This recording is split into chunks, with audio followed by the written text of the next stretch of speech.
Doctor کے پاس لوگ رش لگا کے بیٹھے ہوتے ہیں نا, ڈاکٹر صاحب میرے گردے میں تکلیف ہو رہی ہے, دوسرا کہتا ہے میرے گلے میں ہو رہی ہے, تیسرا کہتا ہے میرے پھیپھڑوں میں ہو رہی ہے. ڈاکٹر کہتے ہیں بھائی ایک کی بات سننے دیں, ایسا نہ ہو پھیپھڑوں والی دوا گردے والوں کو دے دوں, گردے والی گلے والے کو دے دوں, انسان ہوں میں. کہتا ہے نا ڈاکٹر, کیا خیال ہے بھائی, ایسا کہتے ہیں نہیں کہتے؟ اسی وجہ سے ڈاکٹر نے لائن لگائی ہوئی ہوتی ہے.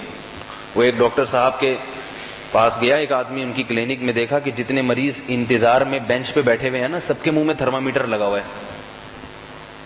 ڈاکٹروں کی عادت ہوتی ہے نا پہلے بخار چیک کرتے ہیں, تو یہ جیسے ہی جا کے بیٹھا انتظار میں تو کمپاؤنڈر آیا, اس کے منہ میں بھی کہا کہ جی منہ کھولیے, منہ کھولا جی, تھرمامیٹر لگا دیا منہ میں.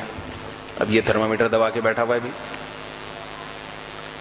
تو خیر چپ کر کے بیٹھا رہا. جب اس کا نمبر آیا ڈاکٹر نے یوں چیک کیا اور رکھ دیا. اس نے کہا ڈاکٹر صاحب جو بھی آ رہا ہے سب کے منہ میں تھرمامیٹر لگا رہے ہیں آپ. خیال یہ تھا کہ شاید ہر ایک کا بخار احتیاطاً چیک کر لوں. ڈاکٹر نے کہا مسئلہ یہ نہیں ہے ہر ایک کا بخار, بات یہ کہ شور بہت کرتے ہیں. جتنے لوگ لسٹ میں بیٹھے ہوتے ہیں نا شور کرتے ہیں, اس لیے ہدایت کی بھی ہے جو جائے منہ میں تھرمامیٹر رکھو, چپ کر کے آرام سے بیٹھا رہتا ہے. تو بتاؤ میرے بھائی ڈاکٹر یہ کام کیوں کرتا ہے؟ اس لیے کہ وہ ایک وقت میں ایک کی بات سنتا ہے, دوسروں کے منہ میں تھرمامیٹر لگا دے گا, چپ کر کے آرام سے بیٹھے رہیں. یہ مخلوق ہے جس کی محدود صلاحیتیں, لیکن اللہ 6 ارب انسانوں میں سے ہر شخص کی بات تو دور کی بات رہی, ہر شخص کے دل میں گزرنے والے خیالات سے واقف ہے. تبھی تو دعائیں قبول ہوتی ہیں. حالانکہ ایک وقت میں کروڑوں لوگ دعائیں مانگ رہے ہوتے ہیں, ہر ایک کی دعا دوسرے کی دعا کے وقت میں اور ایک ہی جگہ پہ بیٹھ کے اللہ ہر ایک کے دلوں میں جھانک کے دیکھ رہا ہوتا ہے. یونس علیہ السلام جب مچھلی کے پیٹ میں تھے تو اس وقت بھی تو بہت سے لوگ اللہ سے کیا کیا مانگ رہے ہوں گے. اللہ نے ان لاکھوں آوازوں میں یونس علیہ السلام کی آواز بھی سنی جو مچھلی کے پیٹ میں اللہ کو پکار رہے تھے, لا الہ الا انت سبحانک انی کنت من الظالمین.